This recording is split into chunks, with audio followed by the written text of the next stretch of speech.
یہ انسانی مزاج ہے کہ آپ یہ جاننے کے باوجود کہ فلاں کا مزاج کیسا ہے اس سے توقعات باندھ کر بیٹھ جاتے ہیں۔ یہی دیکھ لیں کہ نواز شریف سے میں یہ توقع رکھ بیٹھا تھا کہ وہ اپنی شکست تسلیم کر کے اپنا سیاسی قد بڑا کریں گے۔ 2007-8 میں پہلے بھی ان سے جڑی میری توقعات ٹوٹی تھیں اور اب پھر ٹوٹی ہیں۔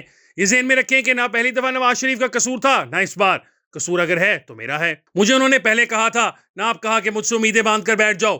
مجھے اکثر اپنے گھر میں بھی یہ تانا سننا پڑتا ہے کہ تم لوگوں پر جلد بھروسہ کر لیتے ہو اور بعد میں دکھی ہوتے ہو۔ میں جواباً کہتا ہوں کہ ہم انسان معاشرتی جانور ہیں، ہم نے ایک دوسرے سے ملنا ہے۔ اب ایسا بھی کیا کہ ہر بندے پر شک کرو اور اس سے دور رہو کہ کبھی یہ بندہ کوئی غلط حرکت کر دے گا۔ ہاں، جب وہ کچھ غلط کرے گا تو میں خود اس سے دور ہو جاؤں گا۔ اس سے قبل اس سے اچھائی کی امید رکھیں اور اسے اچھا ہی سمجھیں۔ یہ بھی کیا کہ ہر انسان کو شک کی نظر سے دیکھو۔ سیاستدان انسانی نفسیات کا فائدہ اٹھاتے ہیں اور ہمارا اعتماد جیتنے کے لیے لمبی لمبی چھوڑتے رہتے ہیں اور ہم ان پر یقین کیے رکھتے ہیں، مگر وہ موقع ملتے ہی داؤ لگاتے ہیں۔ اس لیے ٹویٹر کے مالک ایلون مسک نے پچھلے دنوں ایک ٹویٹ کیا کہ اگر آپ اپنی پارٹی لیڈر کی ہر بات پر یقین کرتے ہیں کہ وہ جو کچھ کہہ رہا ہے سب سچ ہے تو آپ ایک بیوقوف انسان ہیں۔ دنیا بھر میں دیکھا گیا ہے کہ لوگوں کی اکثریت اپنے سیاسی حکمرانوں اور پارٹیوں کی بات پر یقین کرتی ہیں کہ وہ جو کچھ کہہ رہے ہیں وہی سچ ہے۔ ایلون مسک ٹھیک کہہ رہا ہے کہ پھر آپ بیوقوف ہیں۔ بھٹو صاحب کے حوالے سے ایک بات کہی جاتی ہے کہ وہ اقتدار سے رخصتی کے بعد کہیں جا رہے تھے کہ ایک جگہ مجمع میں پھنس گئے۔ لوگوں نے بھٹو صاحب کو دیکھ کر انقلاب کے نعرے لگانا شروع کر دیے۔ اس پر بھٹو صاحب نے کار میں موجود اپنے ساتھیوں کو کہا، آپ اور ہم انقلاب لانے کے بارے میں سنجیدہ ہیں یا نہیں، لیکن یہ سب لوگ تیار کھڑے ہیں۔ اس سے اندازہ لگا لیں کہ جو لیڈر انقلاب کے نعرے لگا رہے ہوتے ہیں وہ خود انقلاب کو کس نظر سے دیکھتے ہیں۔ عمران خان کو دیکھیں کہ اقتدار سے باہر کیسے نعرے لگاتے تھے اور پھر کیسے سب کچھ اس کے الٹ کیا۔ ان کا نام ہی یوٹن خان پڑ گیا۔ یہی حال نواز شریف کا ہے۔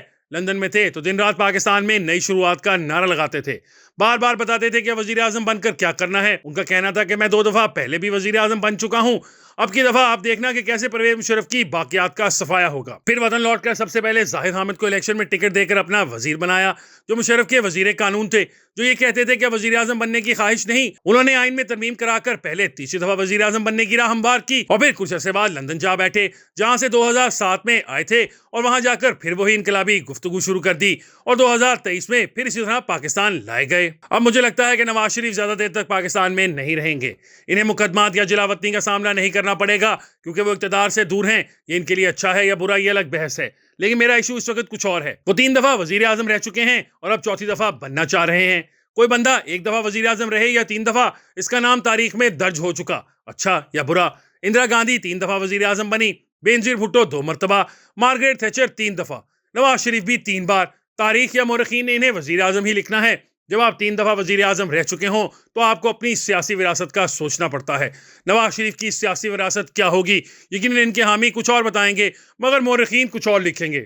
اگر نواز شریف اپنی شکست تسلیم کر لیتے تو ان کا سیاسی قد اونچا ہوتا یا چھوٹا؟ ایک سیاستدان کے لیے الیکشن میں شکست ایک عام بات ہے۔ باقی چھوڑیں، ونسٹن چرچل جس نے برطانیہ کو دوسری عالمی جنگ میں فتح دلائی تھی، وہ بھی جنگ کے بعد الیکشن ہار گیا تھا۔ اندازہ کریں کہ جس وزیر اعظم نے برطانیہ کو شکست سے بچایا، لوگوں نے اسے دوبارہ وزیر اعظم نہیں بنایا۔ اس کے برعکس مسٹر ایٹلی کو وزیر اعظم بنا دیا گیا، جو اپوزیشن لیڈر تھے۔ تاہم چند برس بعد چرچل الیکشن جیت کر دوسری دفعہ وزیر اعظم بن گیا۔ ہمارے خطے کی مثال دیکھنی ہو تو اندرا گاندھی کو دیکھ لیں۔ وہ نہرو کی بیٹی تھی اور پھر اس نے 1971 کی جنگ کو لیڈ کیا اور اپنا مقصد حاصل کیا۔ اس کے باوجود وہ 1977 کا الیکشن ہار گئی۔ 2-3 سال بعد دوبارہ الیکشن ہوئے تو جیت کر وہ تیسری دفعہ وزیر اعظم بن گئی۔ یوسف رضا گیلانی سابق وزیر اعظم ہو کر بھی 2018 میں ملتان سے الیکشن ہار گئے۔ اس سے پہلے 1990 کی دہائی میں ایک دفعہ ملتان سے یوسف رضا گیلانی نے نواز شریف کو بھی ہرایا تھا۔ 1988 میں پیر پگاڑا جیسا بندہ پیپلز پارٹی کے ایک عام ورکر سے ہار گیا۔ مطلب یہ کہ ہار جیت تو سیاستدان کی زندگی کا حصہ ہے۔ کیا فرق پڑتا ہے کہ نواز شریف اپنی شکست قبول کرتے جیسے چرچل، اندرا گاندھی یا یوسف رضا گیلانی نے کی تھی؟ الیکشن کی رات وہ وکٹری اسپیچ نہ دے سکے کہ انہیں لگا کہ وہ الیکشن نہیں جیت رہے، مگر اگلے دن منتوں ترلوں سے انہیں واپس لا کر تقریر کرائی گئی۔ خود نواز شریف کو بھی پتا تھا کہ ان کے پاس سیاسی اور اخلاقی وکٹری نہیں ہے۔ وہ 2 سیٹوں سے لڑے اور کہا جا رہا ہے کہ لاہور والی سیٹ انہیں جتوائی گئی تاکہ انہیں پشیمانی نہ ہو کہ لاہور نے ہی انہیں ریجیکٹ کر دیا۔ نواز شریف 1999 سے 2013 تک وزیر اعظم نہیں تھے، بلکہ پارلیمنٹ میں بھی نہیں تھے، مگر پاکستان چلتا رہا اور ان کی اپنی زندگی بھی چلتی رہی۔